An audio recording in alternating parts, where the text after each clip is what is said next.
my audience. Okay. Good evening. My name is Zamaria, and today I will present my persuasive speech to you guys. Eating healthy is a goal for most people. People want to feel good about their bodies and know they're treating it well.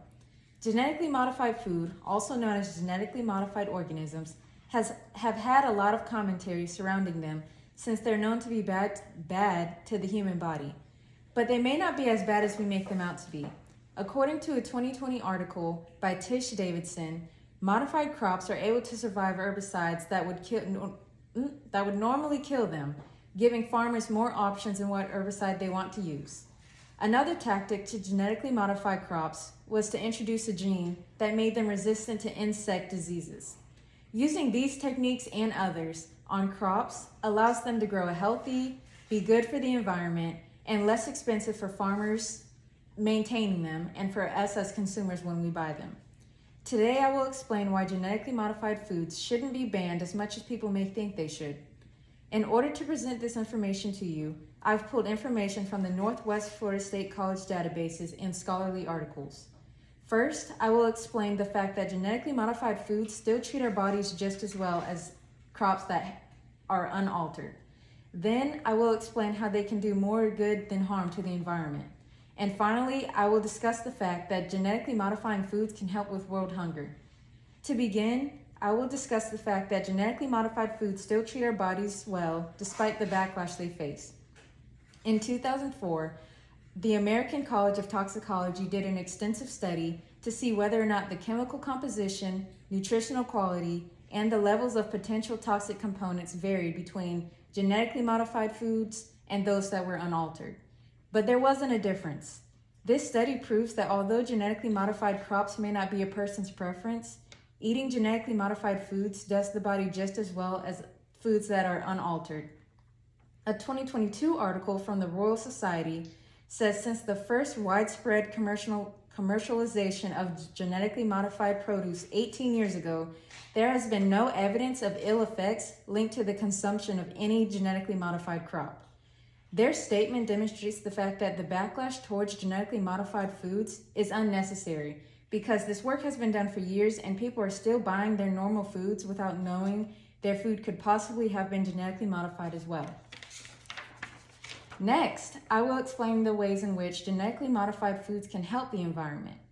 An article from Montana State University says of great significance to the environment, changes in agricultural practices associated with genetically modified crop use are associated with the reduction in fuel use and concomitant decrease in greenhouse gas emissions.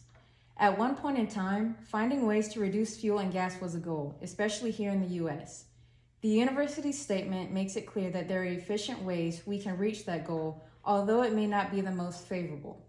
In addition to the university's explanation, a 2016 article from Purdue University, used by Corn and Soybean Digest Company, said, in other words, the increase in greenhouse gas emissions that would come from banning genetically modified organisms in the United States would be greater than the amount needed to create enough land to meet federal mandates of about 15 billion gallons of biofuels.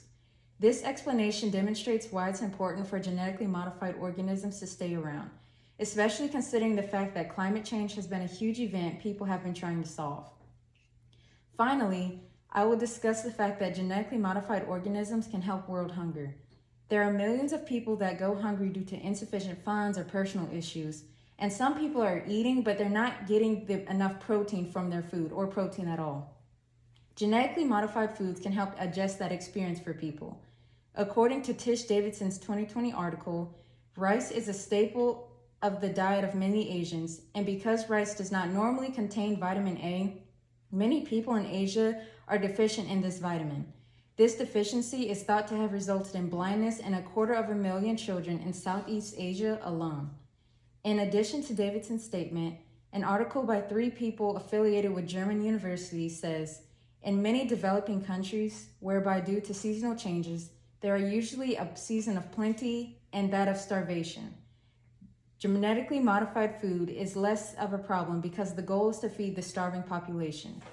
This statement proves that people may not care about their foods being genetically modified as much as people may think, or else there would be more pushback in situations such as these, whether it comes from the hungry or those giving the food.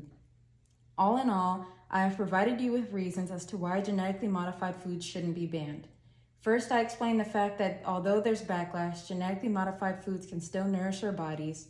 Then I explained how genetically modified foods can help the environment.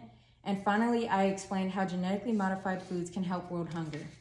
I hope the information given allows you to reevaluate what genetically modified foods can do for the world, and that although they may get a bad rep, that you don't allow comments or backlash from others to influence what you think about genetically modified foods. Thank you.